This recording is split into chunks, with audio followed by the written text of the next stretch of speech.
Good evening and welcome to the June 23rd, 2026 meeting of the East Long Meadow Town Council. I'll call the meeting to order and ask that we stand for the Pledge of Allegiance.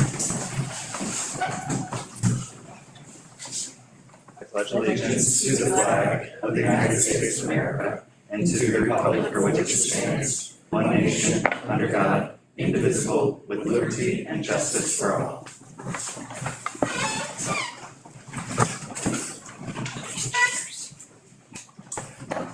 And I would ask that we take a brief moment of silence on all of the events going on, both at home and abroad.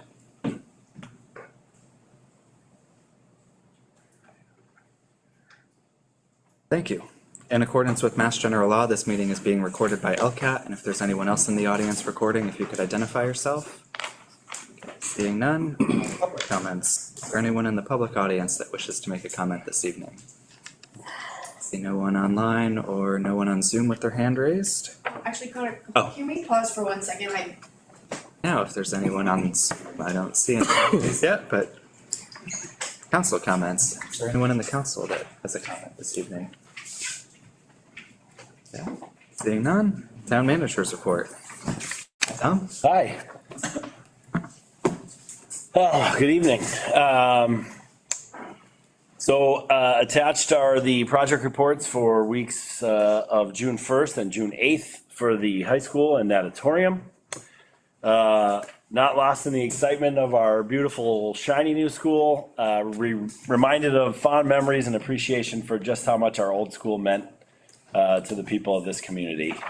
It is sad to watch as the bricks come down, but progress for the future and the building of many new memories for future generations is where we turn our focus. Onward and upward. And just a reminder, you can get all your scheduling and progress information at any time on the website, eastlongmeadowma.gov ELHS building project. Every time I go by, there's like another section of the school that's down, so that's happening fast too, as we've been going with every phase of this project. And as we say goodbye to the old high school, we also say goodbye to the person who has led the way for the school department for the last 16 years. Congratulations to Gordon Smith as he completes an amazing career and leaves us for retirement. It's really impossible to quantify the impact that Gordon has had on the school system and the people of East Long Meadow. Always smiling, always dapper. They talked about his hair a lot and his retirement party. Still perfect. It's hard to imagine him not being around and seeing him all the time, but very few can lead with their head and their heart, and he was a master class. He'll be greatly missed, and we certainly wish him the best. I'd also like to acknowledge that the first meeting of the school committee in July will be the first meeting of the school committee in 20 years without Greg Thompson. Greg has served our community with vigor, and his passion for the education of our youth has been unparalleled. 2 decades of service to a community is enough to garner a maximum level of respect in its own right, but Greg will leave behind a legacy of improvement, advancement, and was one of the champions for the new high school. Thank you for your service to your community, Greg. We're also wishing well to our planning director, Rob Ochilla. Rob and his wife will be moving to the eastern part of the state. He has accepted a position to be the planning director for the town of Wellesley. Rob has advanced operations of the planning department by leaps and bounds in his short tenure here. His knowledge, organization, and passion for his field will certainly be missed. We wish him the best of luck as he starts a new chapter in his life. There's a flyer attached. I'll take a break from saying goodbye to people and things. Actually, it's for Hazardous Waste Cleanup Day, so you can say goodbye to some of your things. Attached is the flyer for the Hazardous Waste Day. It's August 22nd from 9 until noon at the fire station. As you recall from last year, you do need to pre-register for this event. You cannot just show up places with hazardous waste as a rule, but there's a certain amount of stuff they can take on site. So you have to sign up. There is a QR code on the flyer. And also you can reach out to Elizabeth Bone at the health department with any questions that you might have.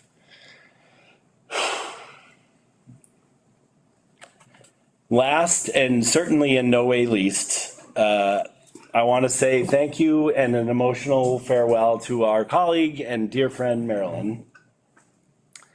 Words can't express what you have meant to this community for the last nearly half of a century. It's a lot of years.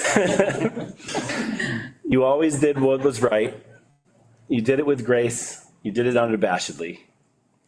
There isn't a person that knows you that doesn't carry the utmost respect for your passion for our community, the sheer breadth of your institutional knowledge, and the shining example you always set for us all. Thank you from the bottom of my heart for the support you have given me over the years. And I promise to wait until at least mid-July before I start asking you to join any more boards and commissions.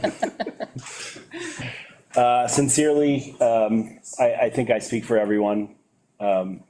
Thank you for everything. We love you so much. Thank you Don't be a stranger, and I will be calling you soon. But thank you for everything, Marilyn.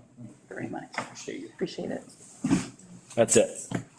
I made it through without a tear. Me too.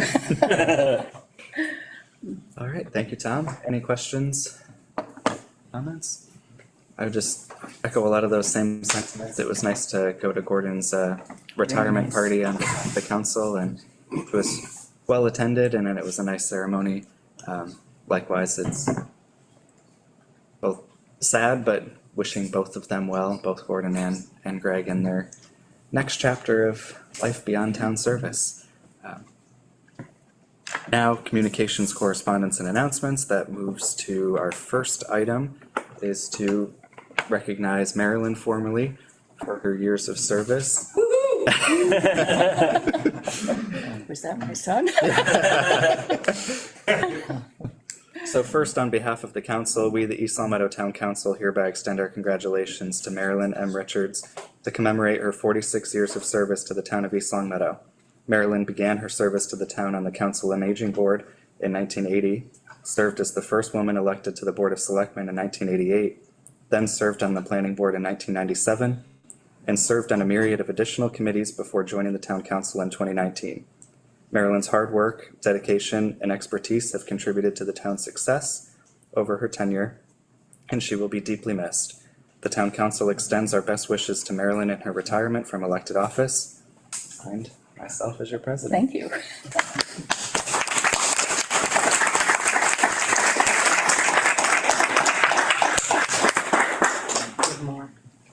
Now, I know we have some additional representatives with us this evening. Some additional. Quick introduction, We didn't get the memo about wearing red, Long Meadow red tonight, so first of all, we apologize for that. We're here for the free shirts. Are they coming out? I'm coming out here so I can hug. Guys, congratulations. Thank you. Me too. Thank you.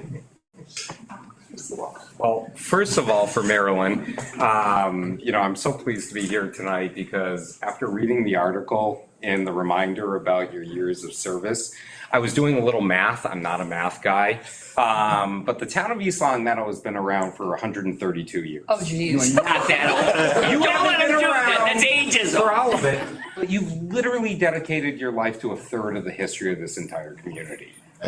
For 46 years, whether it was as someone who was advocating for streetlights within this town, coming back from nursing, whether it was making sure that planning boards, which is one of the unsung heroes of a community and a town form of government that has to deal with it, whether it was the first female member of the Board of Selectmen, which aren't really called selectmen anymore because of that reason, called select boards, and then your later service on the town council in a new form of government. You've dedicated your life, your adult life, to the town of East Long Meadow. And it's just an honor for me representing the state Senate side. And I know that Brian and Angela will have words to share as well, but you've dedicated your life to this community. You have contributed to everything that you have within this community from the early 1980s all the way till today. But the one thing that I think makes you stand out amongst everything else is that, we all serve, whether you're sitting on this town council,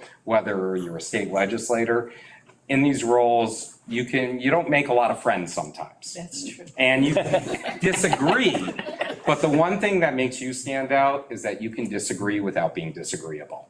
And that is something that is important to have in local government. It's important to have in state government. It's important to have at every level of government. So on behalf of the Massachusetts Senate, be it known to all that the Massachusetts Senate hereby extends its congratulations to Councilor Marilyn M. Richards in recognition of your distinguished service on the East Long Meadow Town Council and your more than 4 decades of unwavering dedication to the betterment of this community and the residents through public service. And be it further known that the Massachusetts Senate hereby extends its very best wishes for continued success, and that this citation be signed by the President of the Senate and by me, your state senator. Keep on staying involved, and I know you will. Thank you, Congrats. thank you.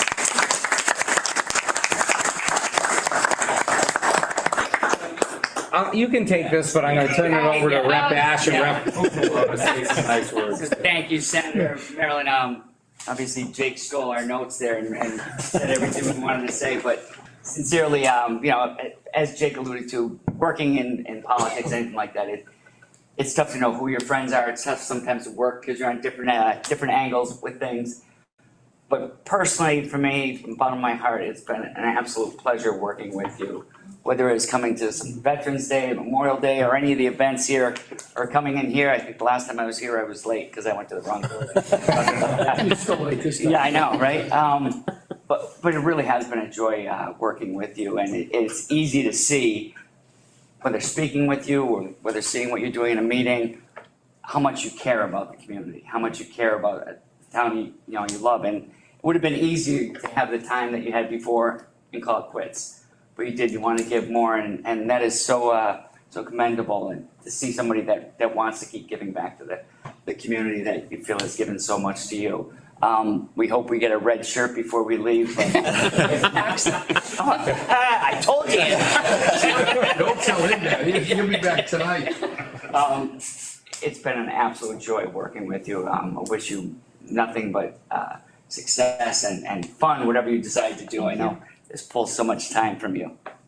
Horrible, aren't they?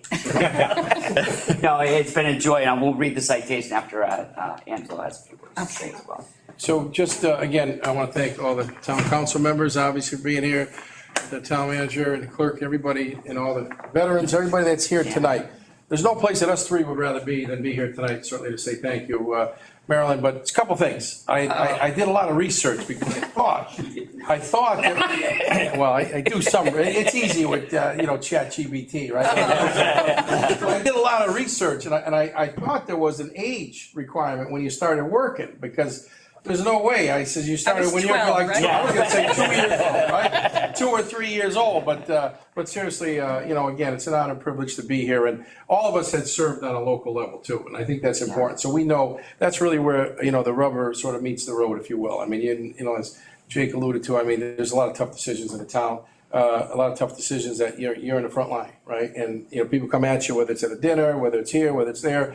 We've got the beauty of that now district-wide and actually statewide. People come up to us no matter where you go. But when we were local and you're local and and everybody here, I think, realizes the fact that, you're on the front line. When something doesn't seem the way, some resident may want, they're at you, right? And I give them your phone number. yeah, that's good. That's good.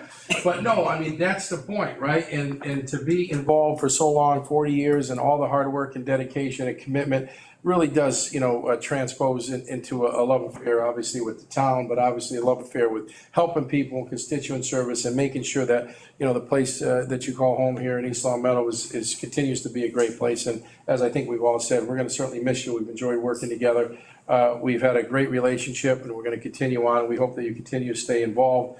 And they may have to bring you back as a consultant. They may need some help at some point, right? That's what everybody does, right? Bring you back as a consultant. But again, seriously, congratulations on behalf of myself and the Commonwealth of Massachusetts. And again, no place would rather be here tonight than just to simply say thank you. Your work is appreciated. Thank you very much. And thank you all.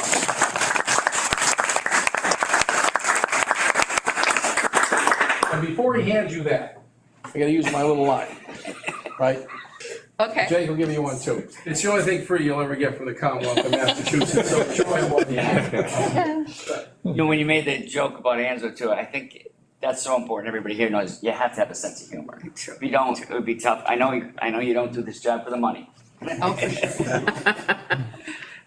So on behalf from the House of Representatives, be it hereby known to all the Massachusetts House of Representatives, offer, what's the M stand for? Oh, geez.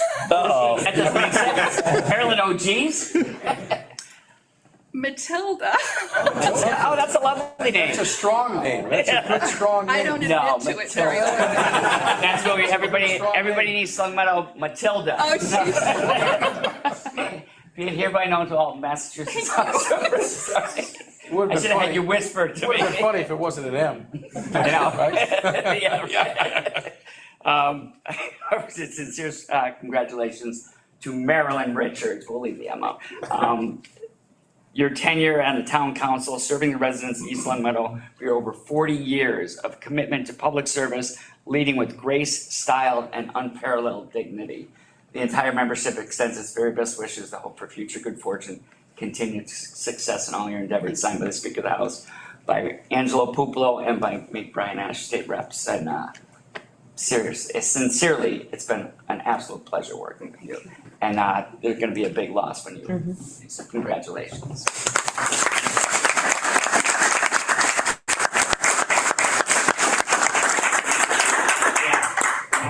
Get in front. How about all the town councilors coming too? I suppose. By the way, this is the first time that I've been to a town council meeting where everybody's here in person. So We're always in you must be special, Marilyn, if they all showed up today for you. Yeah, don't just do it right here. Are we going around front? Yeah, let's come around front. That was a good one. I do. See ya. Thank you. I'll be the one. Good to see you. Not gonna lie to Meryl. How you doing, man? And flies, Good to see you. How you doing, sir? I know. Line them up. I know. No. God, you guys didn't wear red. Oh, yeah. If we don't, we will. Where are we going? Come on in. All right, we're all short. Yeah, Marilyn, you gotta be up front. Everybody. Otherwise, no one will see them. You go in the middle. A couple town councilors on this side. I'll take up the whole side. We got it up. All right. All right, ready? 1, 2, 3. This way. Okay, phone number 1. Okay, ready? 1, 2, 3.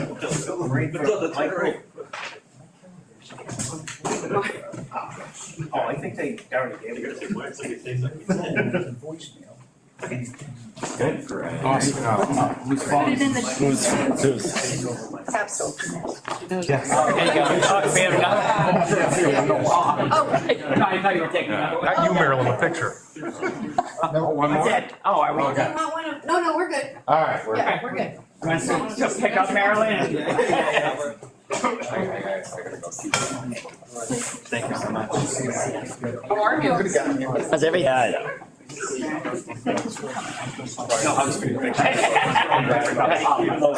These are nice. Oh. I gotta stick around Thanks for everything. what, 27 years Yeah. in order to see. Great to see you. All right, we'll see you. You're good, huh? Thank you. No trouble. Take care. Always here. Nice seeing you. We're always here. Thank you. You got it. Thank you for always coming. Thank you. Are we? I don't want to rope you in. Thanks for. VIP. Nice. Like moving your computer. Nice. I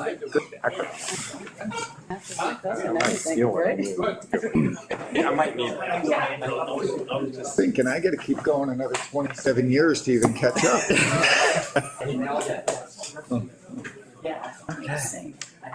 Oh, you don't need to. No, that's okay. Okay, you ready? Yes, we have one final. Okay, Oh, no. so Marilyn, on behalf of the East Long Meadow Town Council, we have decided to place a banner along the parade route for you, and I wanted to show you, it proudly celebrates your service for the town. Are you serious? Absolutely. So this is what you're gonna see when you walk in the parade.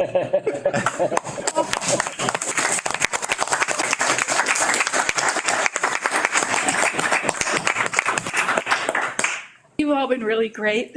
It's been a real pleasure. as I said in the reminder article, that the neat part about serving is as colleagues, we become friends, and I really believe that. We've been through a lot, but it's been really great. And thank you. Thank you very much. Thank you, everybody. Thank you.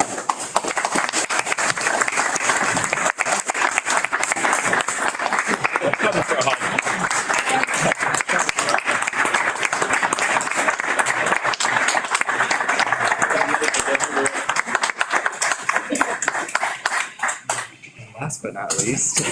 Marilyn, I thought you needed. I thought we might as well add one more citation to the pile. So I think I speak for everybody here. You've been like such a mentor. I have always loved government, but like having somebody to lean on to, you know, talk about the issues, talk about the things both here and when I was on the planning board, you have always been, I consider you now a friend and a colleague, and just so great to work with. So in that vein, on behalf of the governor and lieutenant governor, so you have all forms of government represented tonight here. Marilyn Richards, on behalf of the residents of the Commonwealth of Massachusetts, I am pleased to confer upon you this governor's citation in recognition of your 46 years of dedicated service to the town of East Long Meadow. We commend your tremendous contributions to the town's success, serving in various capacities throughout your tenure, including as the first woman elected to the select board and now retiring from the town council, which you've been a part of since 2019. The Commonwealth thanks you for your time and talent and wishes you all the best in the years to come. The 23rd day of June in the year 2026, Maura T. Healy, Governor, and Kimberly Driscoll, Lieutenant Governor.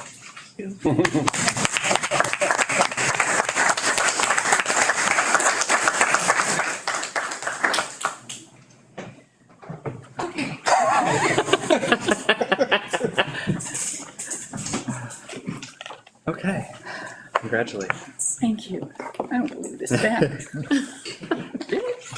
Next, under communications, it was just the 4th of July parade. We'll all be participating in that again this year. Thank you, Ralph, for securing the golf cart, and Kathy again for the decorations as usual. Ready to go. We can meet in the church parking lot as usual. With the cart. With the cart. motorized vehicle. Yes. We will see everyone then. Awesome. Okay, next, we do have a public hearing this evening. It was scheduled for 6:15.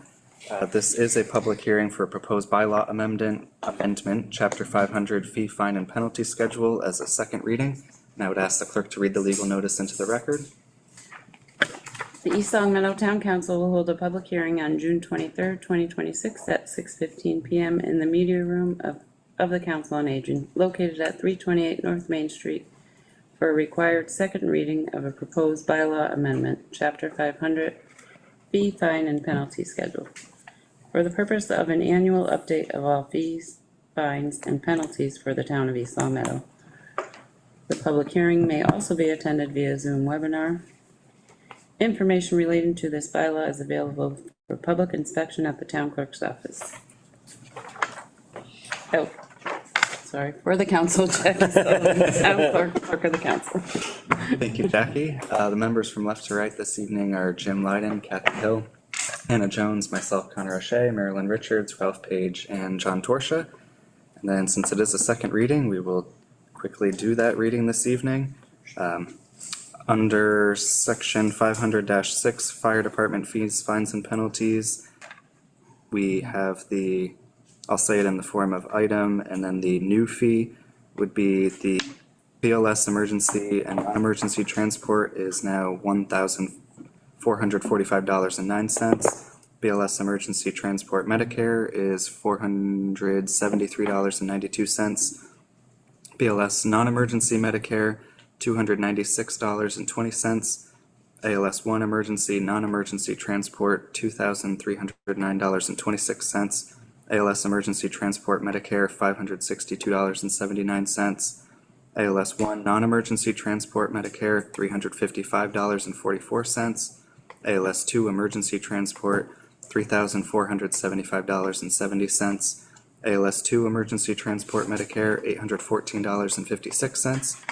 Mileage per mile, $38.99. Intercept fee, $321.36. And if we go down to, sorry, many pages later, if we go to, what chapter is that? 500-12, Public Works Department, fees, fines, and penalties. We were skipping that one. Oh, you are? until Okay. next time. Yep. Oh, okay. Then, under section G, water, sewer, and stormwater rates, water standard rate would now be $4.97 per 100 cubic feet. Water agricultural rate be $3.73 per 100 cubic feet. And sewer rate is $5.06 per 100 cubic feet. And that is it. At this time, it is a public hearing, so if there's anyone in the public audience that wishes to make a comment, now is an opportunity to do so. I don't see anyone online or in person, so we'll close the public input portion of the hearing. Now it is the council's opportunity to make any comments, questions, concerns. I would just first add that we're not changing any of these at this time. Above and beyond, these are really just copied from what we appropriated in the town budget last month and updating them in the town bylaw, because chapter 500 is a place that residents can see anything that the town would charge you all in one consolidated place. So this is really just to keep it in sync with the budget. Any other comments? So I would make a motion to close the public hearing. Motion has been Second. made and seconded. Any further discussion? Seeing none, all those in favor, please say aye. Aye. Any opposed? The motion passes to close the public hearing. And then is there a motion to? I will move to adopt the proposed bylaw amendment, chapter 500, fee, fine, and penalty schedule as presented. I'll second that. Motion was made and seconded. Any further discussion?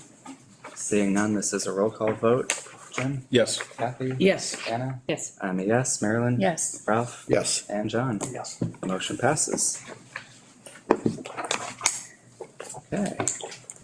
Next, under orders of the day, financial matters, we have an appropriation to match donations received by the Veterans Memorial Committee. I know this was a topic that we've discussed over the last couple years with the Veterans Memorial Committee to try to get the Veterans Memorial project to completion.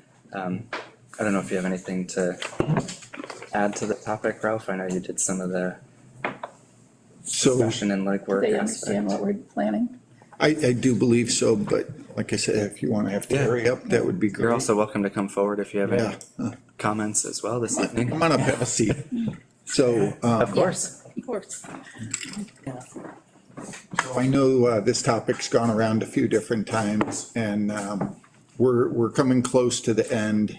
And so my thought was, in celebration of the country's 250th birthday, what better way to help us celebrate by remembering those from East Long Meadow that have given their all at a memorial.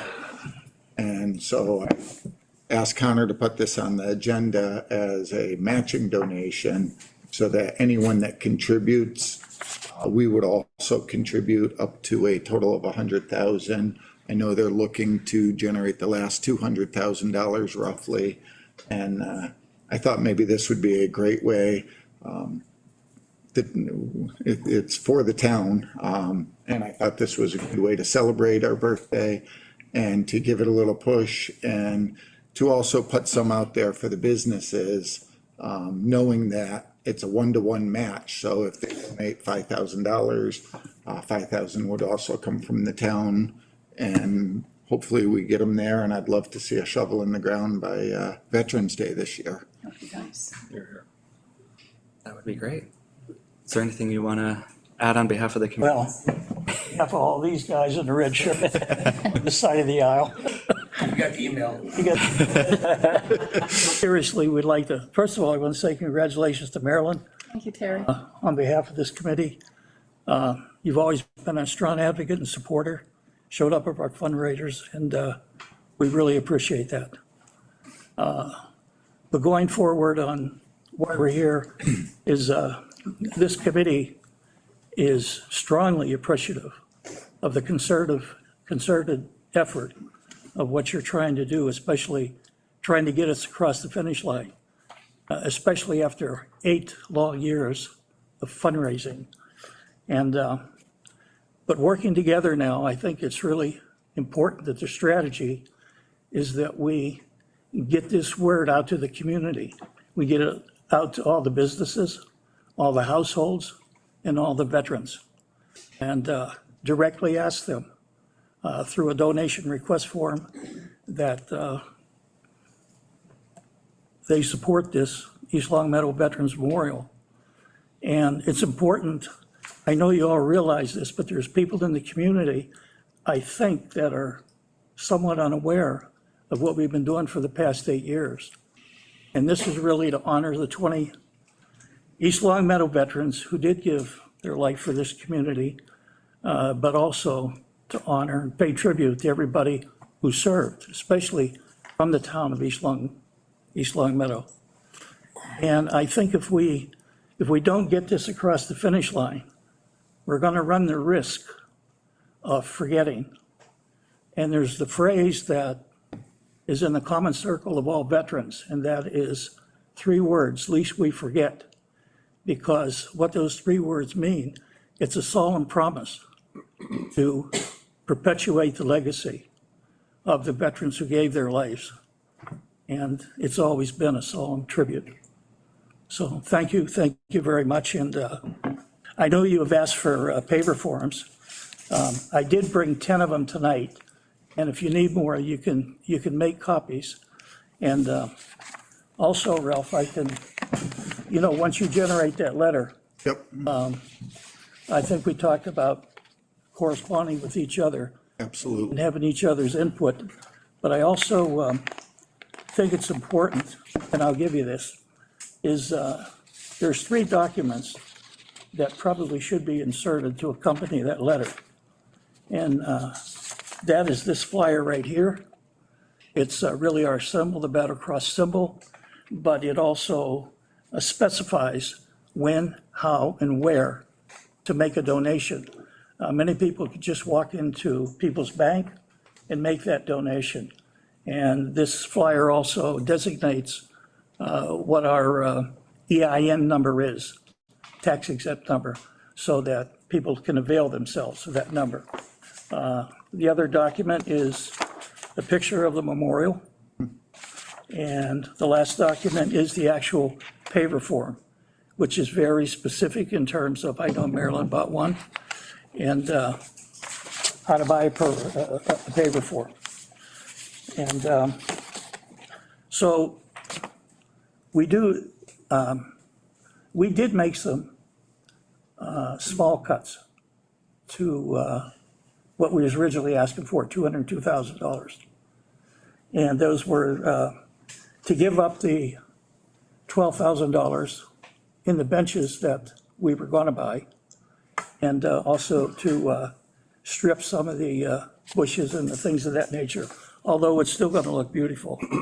But since that happened in the interim, we had a donation of almost $4,500 from someone in the local area, and we went out and did buy 3 benches that one of our members, Ed Brown, coordinated with a company in another state.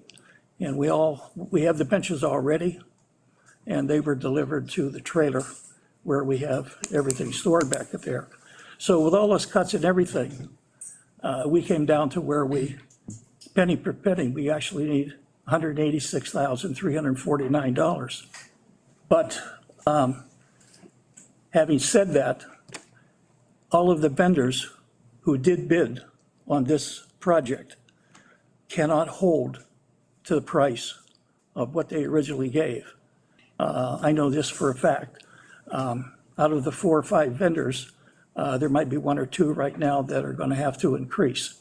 The longer this goes on, obviously, we all know that that's going to impact the price, but hopefully not too much. Our architect, and which is Kevin Rothschild, Architectural EL, WJ Quinn, our general contractor, they're working feverishly to hold the line. Yep. With that, and they're doing an excellent job. So that's all I have to say. Great. Thank you for the update, Terry. Thank you, Terry. I think, So if I come forward, I'll give you all this information. sure. watch your step. Oh, yeah. Be careful of the cord too. That's, Give it to Jim. All right. Yeah, these are the 10.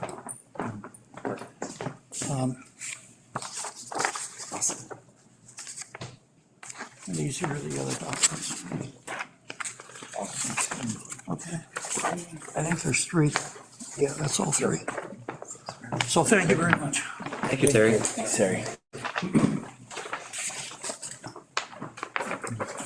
I'd asked Terry for the donation forms because I know we've heard about them in the past, but at least for me, I wanted it for my own personal donation. And that's very specific of where to send the money. Exactly.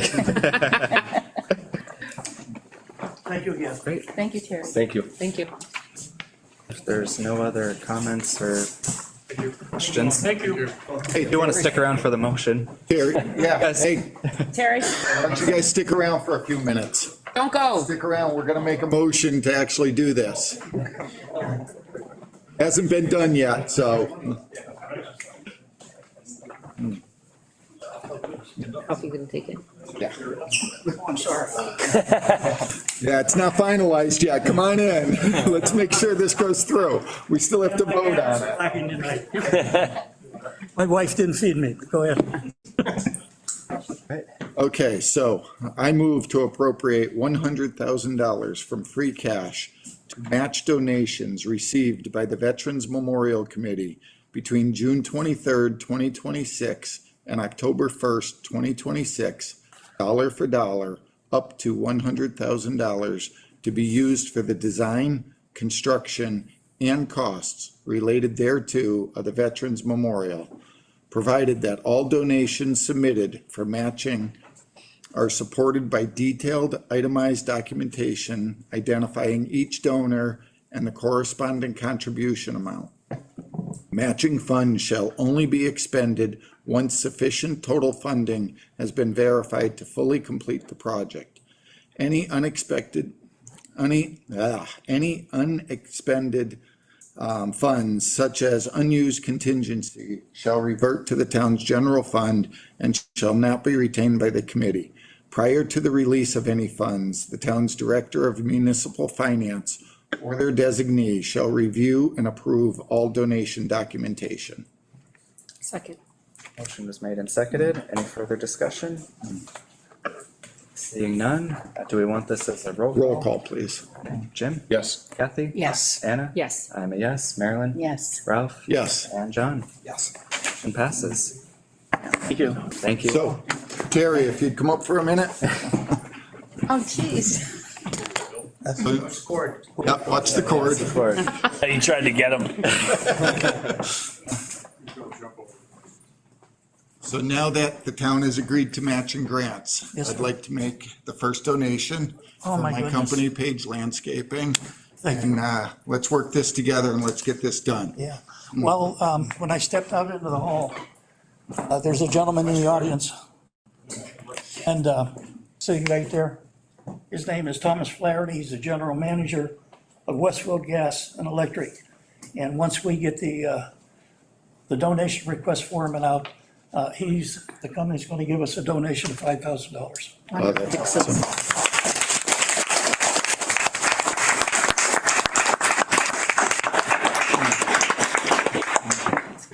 All right. Thanks, everybody. You really- Thank you. Thank you. Yeah, you really don't know what this means to us. Now you can go. Thank you for coming. Thank you.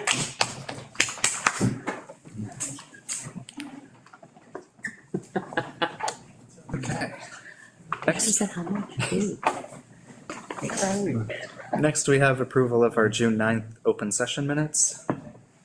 I move to approve the June 9, 2026 open session minutes. Second. Motion was made and seconded. Any further discussion?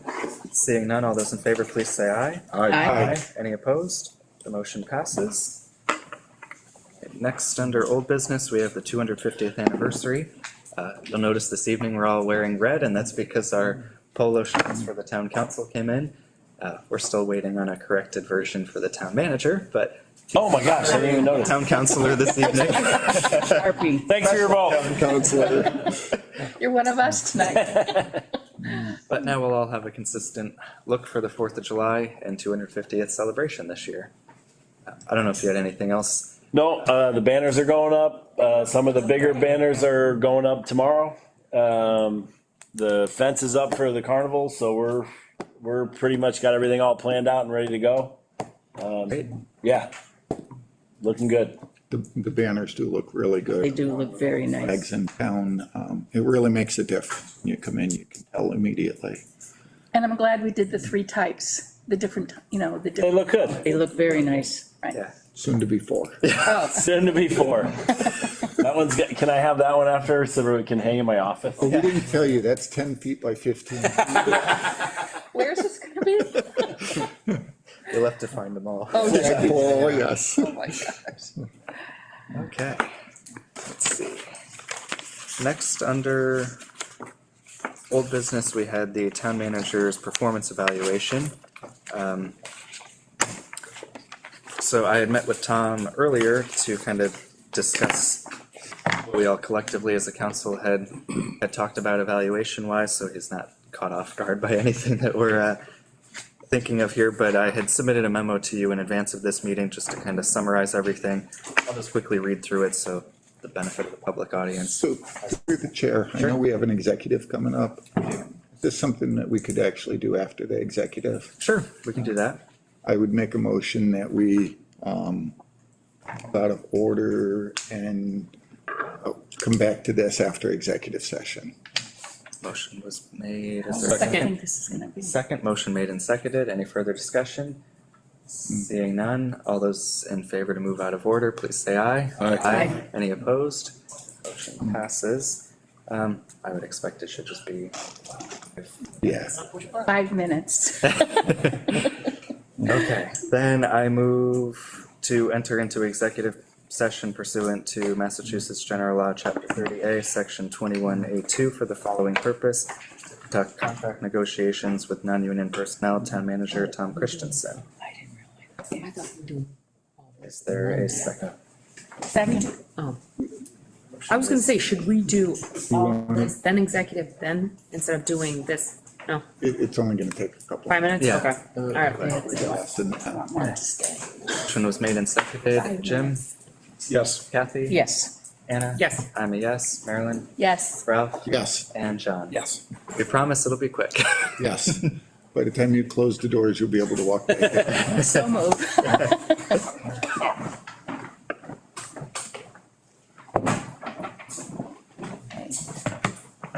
Are you locking me in? And Do I Yep, so if you just, follow? yes. yes, Well, yes, yeah.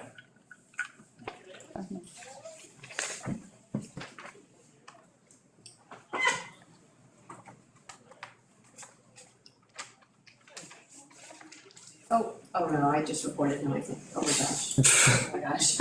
you just what? Recording in progress.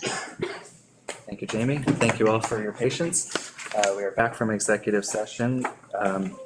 So just to quickly recap the town manager's performance evaluation, the subcommittee had met on Tuesday, June 16th.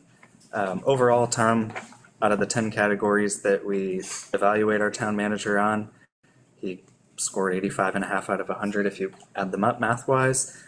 But in our breakdown, that falls into generally exceeds and always exceeds the performance standard in most categories. So thank you for your well-deserved service to the town. Each year, the council has to put together goals that are mutually agreed upon by the town manager per the town manager's contract.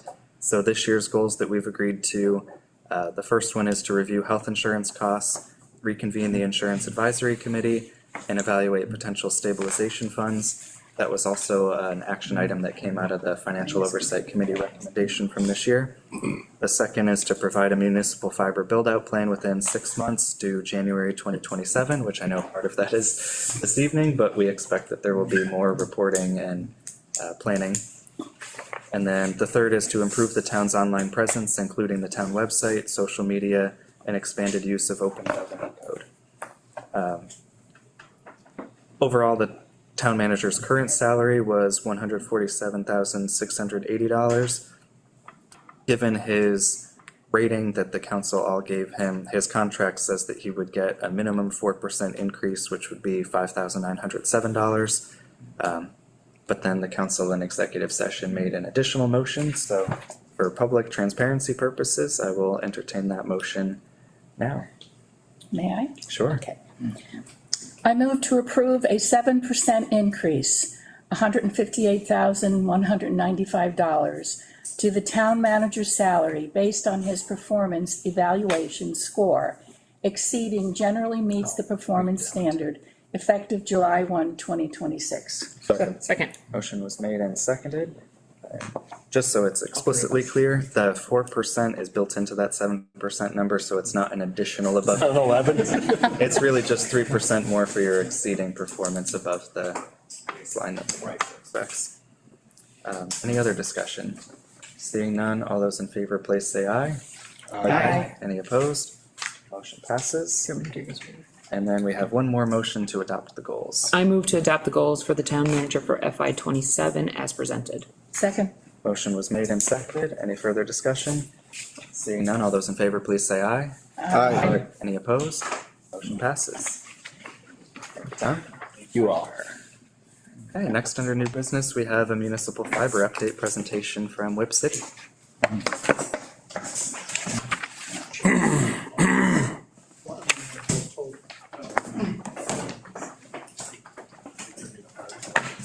Big rush coming up. Just want to let the record show that I thought I did that on the side, the contribution, and but it's something that we do. We're huge on community support. In Westfield alone, last year we donated close to $300,000, plus $1 million towards the high school field project. So we're doing the same in West Springfield, helping out quite a few nonprofit organizations there as well. Thank you. The town definitely appreciates the support. No, thank you. Good. All right.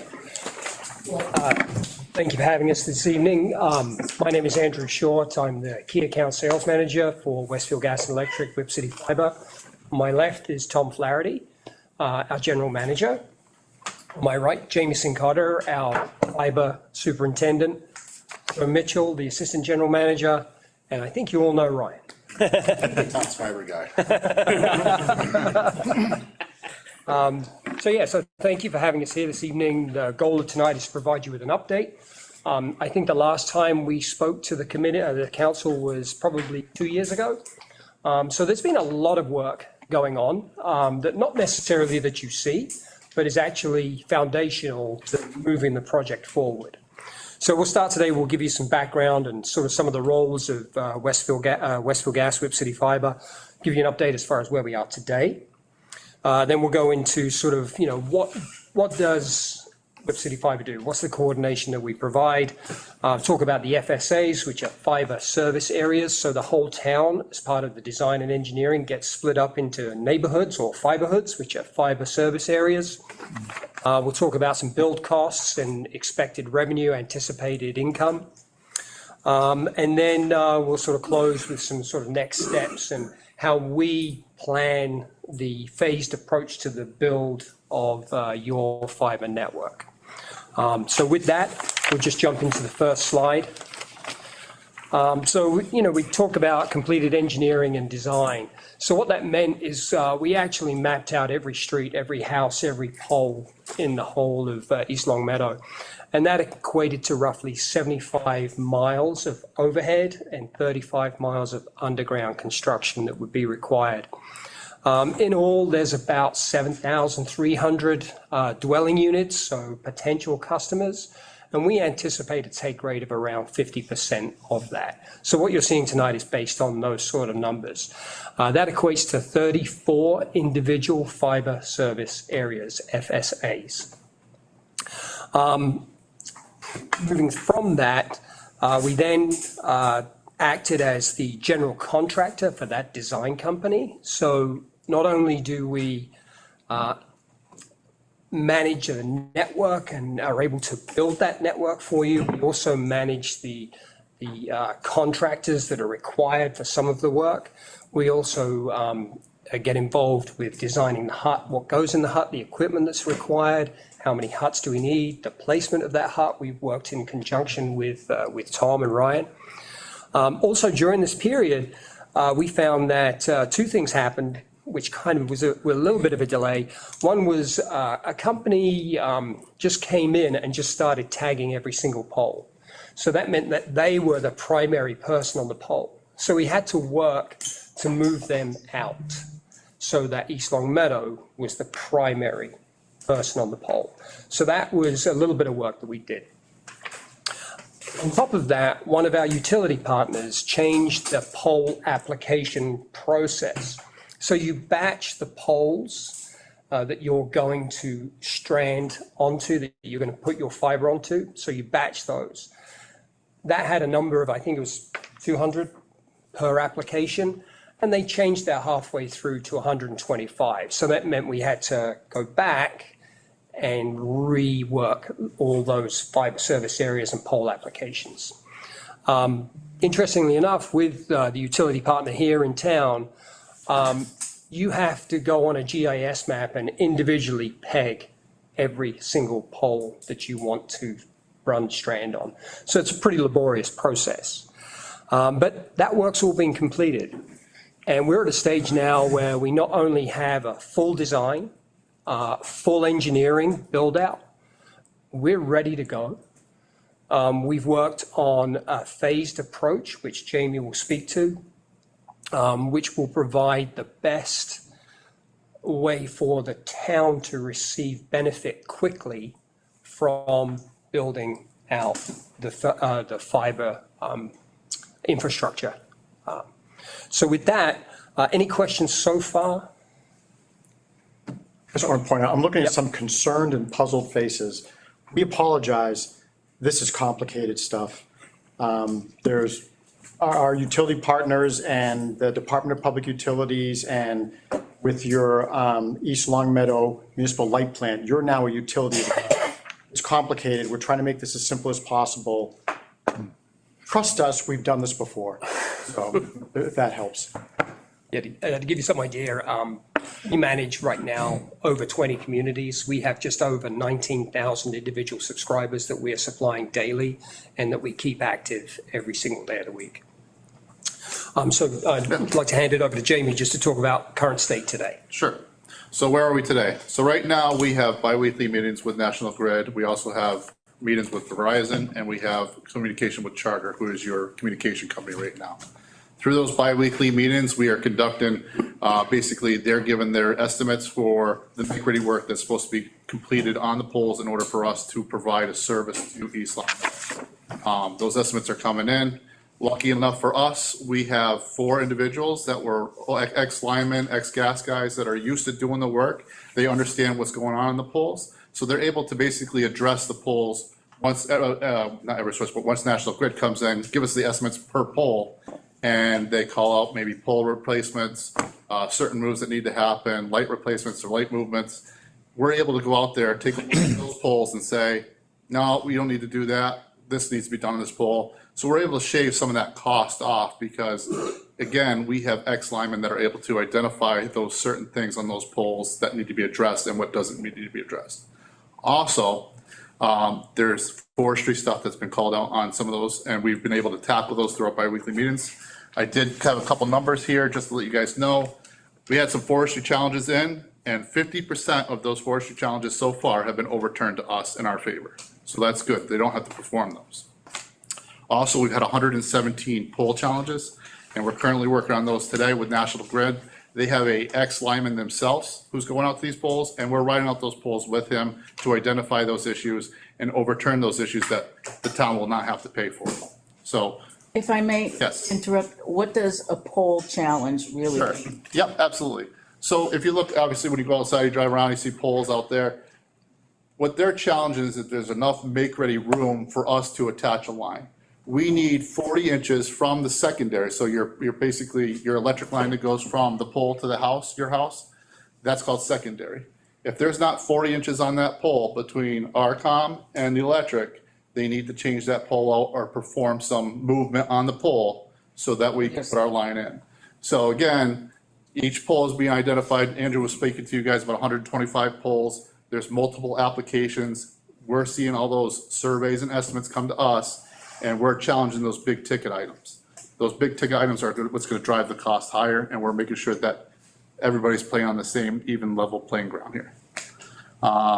So with that, that's where we are today with the make-ready estimates, discussing a phased approach to build. Obviously, if you take a look at this map behind me, you'll see.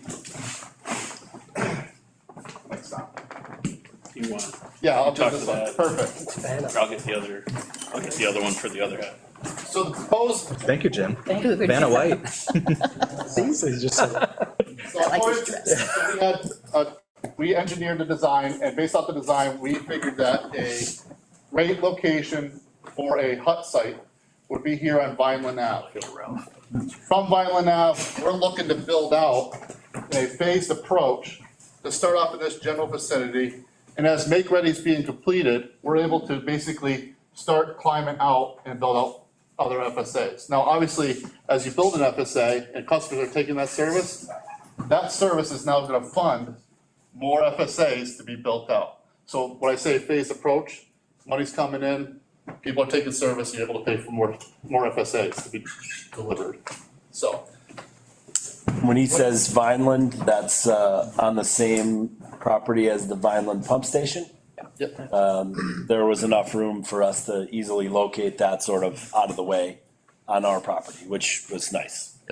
It's also on our municipal fiber backbone. Correct. We've been able to work with Ryan here as well as Tom to identify that you guys have conduit already in place, which gives us transport to get to other parts of the town to then spider out to those other fiber service areas. What are the, I see like the different colors, but I see the fiber sure. areas. What do the colors mean in relation Sure. to? So if you look at this, Oh, okay. so this is based off the fact that, let's say that National Grid performs their make-ready work, all the poles are ready for us to start putting fiber service on there. Once they do that, these other areas are shaded based off of the areas that we would build out first. So right here, we're calling bid 1 in 2028, which would be this section of town because it's the closest to the hut. That's where you're gonna spend the money to get your make-ready done and then go farther out as you progress. Gotcha. Any questions? Yeah, this area made sense just because, as Tom mentioned, there was already land that we could utilize. And also when you looked at the homes that are in this area, your cost per passing was less. They're very consolidated, so there's a lot more homes in that area, so you're able to get a higher take rate. And it's overhead. Right. So it's cheaper to run. But Return on overhead investment. is cheaper than underground? Yes. A lot. Yeah. Yes. And your return on investment is faster, rather than building way out on the other side of town, a lot of dollars to get your first customers. Right. There's a nice density in there, so your return on investment be quicker, reinvest, keep building.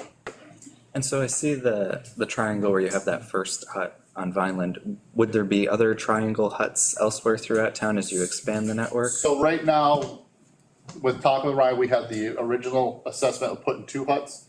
But after talking to Ryan, there is the possibility, and I think it's a strong possibility, that we could just utilize 1 hut only and be able to use your current underground conduit. Okay. To then express it out to the area where we thought your second hut location was gonna be, and then spider out from there, so. And it's underground, which means it would be less susceptible to pole hits, tree damage, et cetera. So that's where you would have your kind of safe haven. That area was down on the south side along the. Yeah, the second location was the Chestnut Street Pump Station property. Okay. All right. So from there, we can hop into our conduit, which goes under the bike trail, which is even more protected from just being on the curbside, and get up to the Vineland pump station. So you keep saying our underground conduit. Don't we already have conduit with fiber that runs through the town and connects everything? Are we hooking into our existing main fiber? No. The thought would be to keep it separate. So fiber has a lifespan. It's 25 years.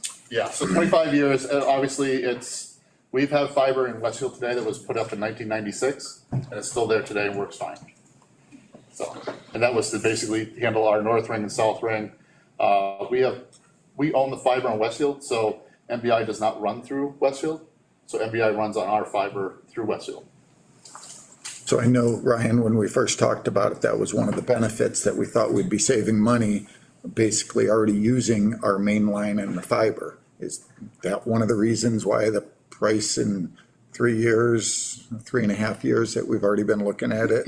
Initial, we were hearing 11 million, and now we're up to 31 million. And it looks like we're not even gonna start a build out for 2 more years. So where are we gonna be? I mean, let's be truthful. Where are we gonna be with the total cost by the time this gets built out? I think the 31 million, if that's today, you gotta be looking at least another 10 million on top of that. I don't believe that'll grow that much. I'm thinking around 2 million. However, with the, this includes the worst case scenario from National Grid on the make ready. So if all of our challenges come in, I'm not sure what the total amount that will come off, maybe, $500,000 to $1 million will come off of that make ready as well.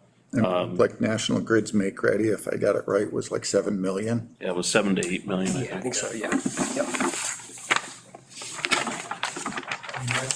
Just the make ready is almost what we were discussing at the beginning for the total cost of everything. And the longer this goes, I mean, we rushed through, we made sure we got our votes in time to start the plant and everything.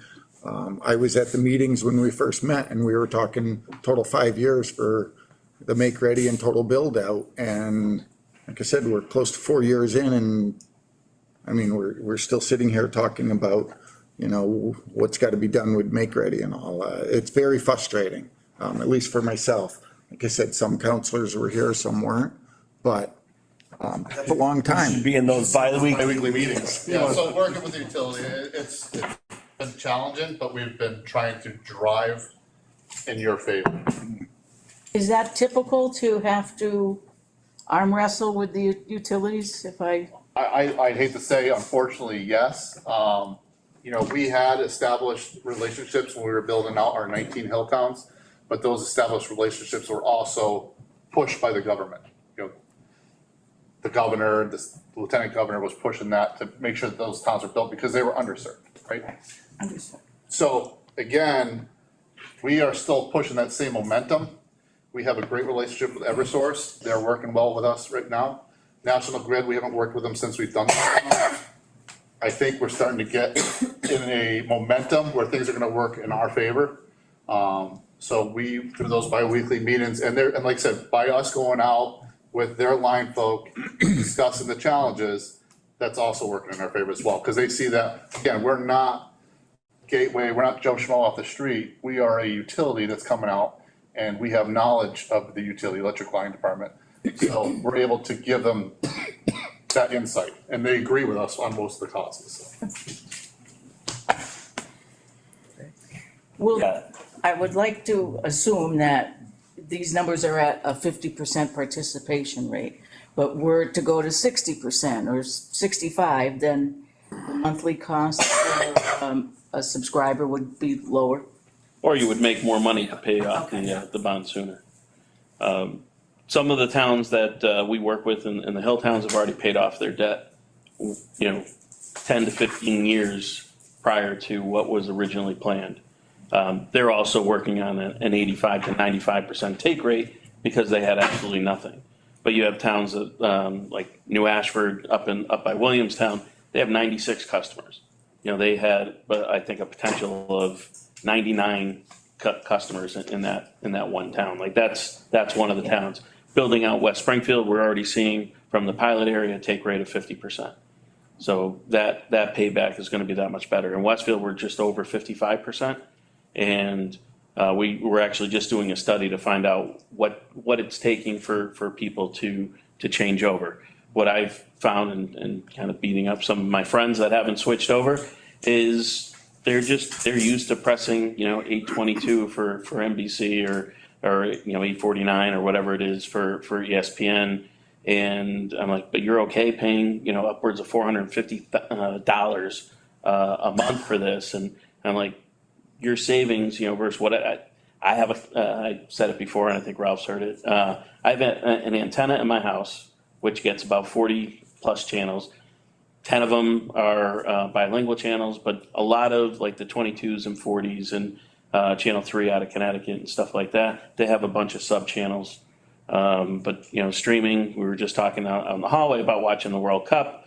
So for a month and a half, I bought Fox One, so you can stream all the World Cup games, and then you can cancel it. So you decide what you want to watch, what bundle of programming you want to watch.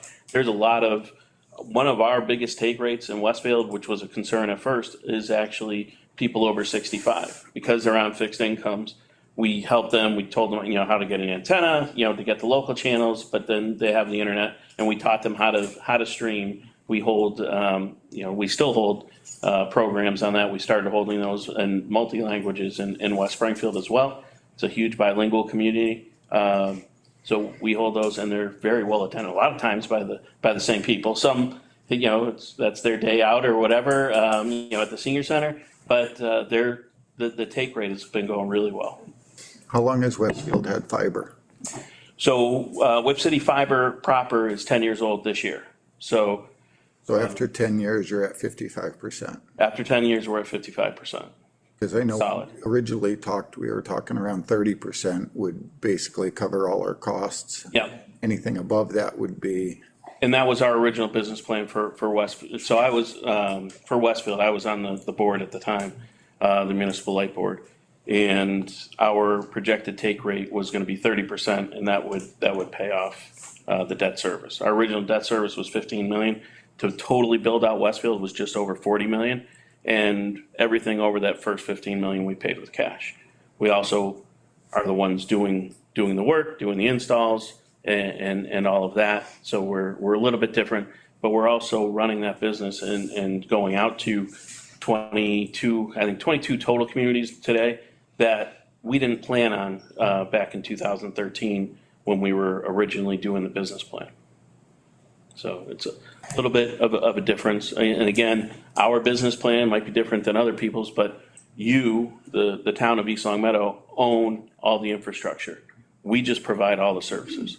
The money that comes in goes directly into East Long Meadow's account or West Springfield's account or any other community that we work with. Don't touch that. The principal. Right. Yep. So you have to pay off your bond, and you get a monthly bill from us. So I'm looking at your construction schedule. At first 5 colors up on top, going through 2030. And then you have a to be determined in yellow, which looks like half of our town. Yep. So do we have a general idea of how long before the entire town would be built out? So that would be based off of what National Grid works. They've given us estimates of how fast they can work. So if they work fast, we can follow behind them as fast to build it out. And the other thing is underground. Yep. So obviously you want to do the poles, it's cheaper, you get a lot of take rate. My concern is, truthfully, I'm hearing from the public and they're getting a little tired of waiting. Is there a location, let's say Great Woods, where there's a lot of houses condensed together, the big houses, the take rate would probably be good, where we can start doing underground and not wait for National Grid and maybe hook it up to the main line under the bike trail. So the underground, we don't have to wait for National Grid, but we have to fund it. And Get to it. I mean, it's one of those where if you put some in and people like it, they're going to be talking, and then everyone's going to be excited about, hey, what's going forward. People can't get excited about me telling them, it's another 2 years, maybe another 3, and they're like, you told me that 4 years ago. So that's why we're here, because Right. we're at that point. So Grid is finally, we have an understanding with Grid now, I think, after the last couple meetings that. Tears. It's a couple tears. Allegedly. That we expect and fully expect a partnership with the town of East Long Meadow, right? National Grid is on our property, and that we want to start a utility in town, and therefore we expect a certain level of collaboration. And so they have been working to change the way they do things to allow us to build this in a way that Go Fiber, Go NetSpeed, or whoever wouldn't be allowed to do, because that's what we expect. So we're at this point now where we've been challenging and fighting and scratching and clawing and waiting from last June to get our estimates to this June to get our estimates. And now we're here. And so now's the time to sort of look at how this can be funded, and let's it go. We don't have to wait for grid anymore. We're at that point where we can figure out what that agreement looks like and how the construction is gonna go. That specifically is, I think, why we're here, to say, let's go. I think there's a little bit of a spreadsheet there that it's probably hard to read, that shows the costs of things. And again, we had sort of earmarked quite a bit of free cash in that a couple months ago, about maybe putting to like a couple $1 million towards this project. Kim and I have been talking with bond counsel about our options. Of all the things, capitalizing interest is allowed for this type of project. And pretty much the only way you get these things off the ground to get this much money, we don't borrow interest payments, or it just increases the cost of the project. However, like we've been saying since the beginning, this is a project that is gonna generate revenue for us. So it's a whole different animal. But like Kim was saying, or like I was saying, Kim and I were talking with bond counsel about our options. And it appears that we're likely to have another couple $1 million in free cash available when we certify again in September, if we want to use that to fund this project. But we are at the point now where it's time to go. Grid's almost there. The design is done. Whip City has been doing a ton of work on our behalf for the last year and a half, checking in, taking meetings, having phone calls, fighting the good fight. But we're here. This is what it costs. I think somebody asked the question before. I think we said we sort of added escalation a little bit into the pricing of that. So if the $31 million is what, some sort of escalator of what you'd think the cost would be 3 years from now, that's sort of in the equation. Right, and also when we originally priced it, the mileage for the underground was half of what the actual came back on the engineering study. That was the largest increase, in addition to the increase in the estimated make ready. Yeah, so the underground piece, while we wouldn't have to wait for grid, and that I can't disagree with you on. The cost is 3 to 4x to try to build it. It is extremely expensive. And I still think this is the right plan. And we've talked about this a bunch of times. This is the way to spend our money wisely and have revenue generating within a couple years of giving a check to grid to start moving their stuff out of our way.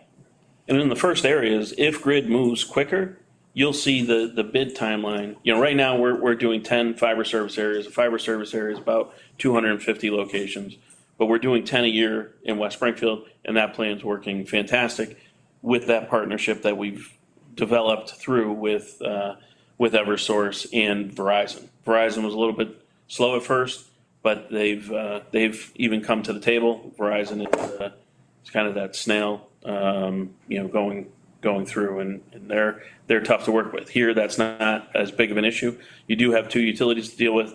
Eversource is up on right on that Springfield line, but if we can get those built out faster, we can the make ready work faster. We can bid those out faster. And the great part about it, we do all the installs. We were just talking about that in the hallway. We do 100% of the installs. Our direct employees, we don't contract that out. We do contract out the putting the strand in the distribution system out there. Everything else is done by us. So what did you just say, about 250? 250 in each fiber service area. So each puzzle piece. That's what you can do in a year? No. Each one of those puzzle pieces, the FSA, like if you look at FSA 7, that's about 250 locations. It can doing 10. So we're doing about 10 a year in West Springfield. However, with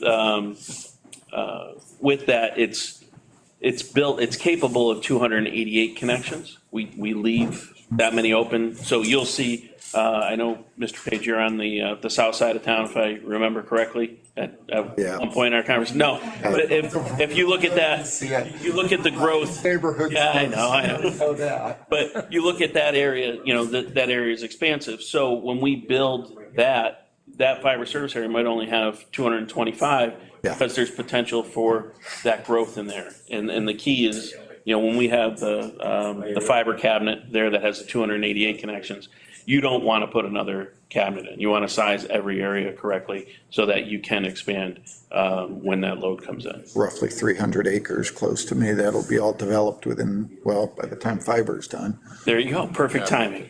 That's building code. Building code and development. Yeah. When those developments are announced, to speak with that developer, to have conduit put in as part of that development, and then that's. Connor, I think Ryan had mentioned that once before at a planning board. Yeah, about 6 years ago. Yeah. We actually had it installed on Scarlet Drive, whatever that, Oakwood Estates off Parker Street. Tom Bretta agreed to put in conduit for fiber, so that's being installed. And again, we have a development going in Westfield now that has 20 homes. They're higher end homes, but the developer physically bought the conduit from us and is installing the conduit. So that's, a big chunk of change that we don't have to invest in. we're taking that leap again when we built all our other infrastructure, water, sewer, storm, like this is a big moment for the town. And again, it's got to start somewhere, and we are at that point where we either start or we don't. And I think everybody over there thinks that we should start. And I think we're in a good place financially to get there and have revenue coming in, maybe even before we have to make that first payment. So I don't want to cut us short, but I would suggest that this is a lot of information for us to digest. So if you're open to it, maybe we could schedule another meeting, maybe later this summer or so, where we could come back and have more discussions and give us some time to think about it internally and formulate any questions that we have. Sure. Through the chair, as a question for you, Tom. I'm fine with that. But is that hindering us? Is there a timeline you need something from us? Well, we're waiting a little bit to finalize things with National Grid. I think we're making, like they said, more progress in the last couple weeks or a month than we've made for a few months, based on sort of everybody laying their cards on the table and sort of expressing what we expect from the partnership. It seems like that those numbers will be coming probably by the end of the month or yeah. So at that point, it's going to be finalizing our agreement with Grid to start the work and finalizing our agreement with Westfield or Whip City, and we'll get rolling. So just to be clear, get rolling means get the poles ready for fiber to be run. Start the hut. So the hut's got to be there before you put everything. So we've already established our first 13 applications that National Grid will start working on. That's already been set in place for those first FSAs that we have on the map there. So 13 times 125. 125. So if we start to make ready, if you don't mind, if we start to make ready, we're still looking probably 2028 before the people actually get the high-speed fiber. As long as if they move, the faster they move, the faster we can move. That's all I can say. And this is all. And I'm basing that basically on what you. We can't start one of those colored areas until it's the full make-ready work from the utility is done. So we can't go out and start hanging strand or. We have to really be conservative with our estimate, based on past experience, the fact that we didn't get the estimates for how much it was gonna cost for a year after. I don't know how long it's gonna take to actually do the work. So that's a difficult thing to gauge. They say that it can be done in a certain amount of time, but. The positive part about this town, just so you're aware, is in West Springfield, the pole setter is Verizon. So Verizon obviously has just Verizon workers doing that. The pole setter here in town is National Grid. National Grid could contract out other contractors to work the town, which means your make ready will go a lot faster. I will put that on our agenda for our next meeting that we can continue the discussion. That way there we're not proceeding without making any decisions from a council level, whether we want to, but I expect that we're going to stop the project, but before we have a chance to decide and discuss. Does the council meet twice a month or once? Typically in the summer, July and August, we meet once a month unless there's a special need. But then starting in September, we meet twice a month again. Our next meeting is July. July 14th. Right after the holiday. Right. All right. Thank you for the updated. Thank you. Thank you guys so much. No, appreciate the questions. Thank you. Thank you. Would you like your board back? What's that? Yeah. That's a lot. Do you want to keep it? Can we keep it in the chambers? No, it won't. What? Do you want to keep it here in the chambers for? Yeah, sure. Let's do that. Thank you. Thank you, sir. Good to see you. He was frustrated. No, Next, I thought I held it very well. it's not them, it's. Yeah, I mean, It's all National Grid. They're, I didn't know. Oh, next one's me, huh? yep. So next we had the bylaw review committee report with the recommended changes. I will table this till the next meeting. How's that? I am doing chapter 315 right now, which I'm running into major issues with the chapter, because every time I go to move something or adjust it, I lose columns, and I am not really good with Word. And it took me over 2 hours to figure out how to change the color of some of these. But I got that down. And like I And said. it's not from- Ralph, because I had that same problem with zoning bylaws too, changing colors. So I am literally In Word? writing all of Word? the But I corrections was that using we've a done Mac too. in order to get it correct. And I'm readjusting, like, we split up emergency services to fire and police departments.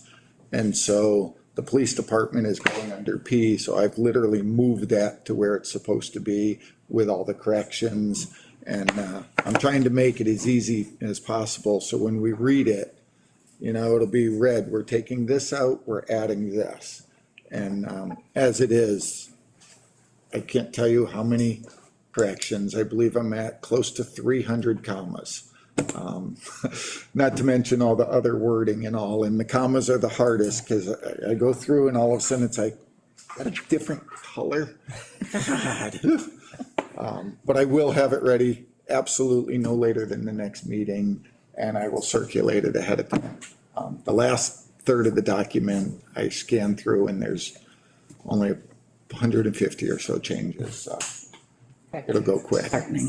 Oh, that's good. I think more time is plenty fine. I think we still could take the motion that we talked about at our last meeting, though, to allow us to kind of split that report into two phases, where this first one that we would start talking about at the next meeting would be just the regular general bylaws, and then zoning could still continue on under our movement.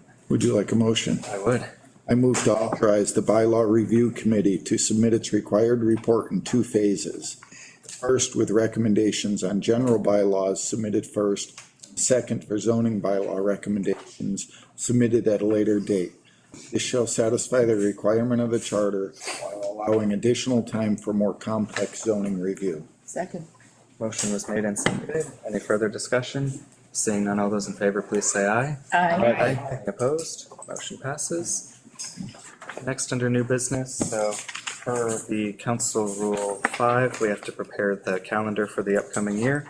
So I've done so. As usual, for July and August, we'll have the one meeting unless there's Very nicely done. any Yes. changes or things that pop up. And otherwise, we'll resume to 2 meetings a month, except for December. The last couple of years, we've only had one because of the holidays and being busy and so forth. But thankfully, the spreadsheet's pretty nice. You just change the year, and anything that we have figured out that has to be done it automatically calculates. So It's great that you just volunteered to do that every year. Yep. Appreciate that. You're never gonna leave. all right, then next action items for our next meeting. The first will be reorganization that we do annually. We'll elect a new president and vice president.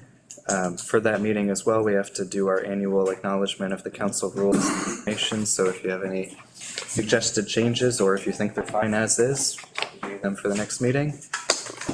We'll have fiber on the agenda again to discuss. Generally, we'll have the year-end financial report and any transfers that are due, because to submit all that final year-end paperwork by the following day, I believe. And then, A lot of motions. bylaw review report. That's all I have so far. That's fair. So I will entertain a motion to adjourn. Marilyn, take us away. I move we adjourn. Motion was made and seconded. Any further discussion? Seeing none, all those in favor, please say aye. Aye. Any opposed? Motion passes and we are adjourned at 7:42. Do we still have to Thank take a you. picture? We still have a